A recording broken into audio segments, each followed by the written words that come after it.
രാജ്യത്ത് പൊതുമേഖലയിൽ സംവരണ തത്വത്തിന്റെ അടിസ്ഥാനത്തിലാണ് നിയമനം നടത്താറുള്ളതെന്ന് മുഖ്യമന്ത്രി പിണറായി വിജയൻ. സംസ്ഥാന സർക്കാരിന്റെ 4ാം വാർഷികാഘോഷത്തിന്റെ ഭാഗമായി പാലക്കാട് പട്ടികജാതി പട്ടികവർഗ സംസ്ഥാനതല സംഗമം ഉദ്ഘാടനം ചെയ്യുകയായിരുന്നു മുഖ്യമന്ത്രി. കാണാൻ നമുക്ക് സാധിക്കുക. ഇതൊരു തുടർച്ചയാണ്.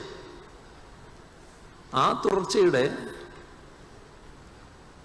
വേഗത കൂട്ടിക്കൊണ്ടുള്ള ഇടപെടലാണ് 2016 അധികാരത്തിൽ വന്നതിന് ശേഷം ഇപ്പോഴുള്ള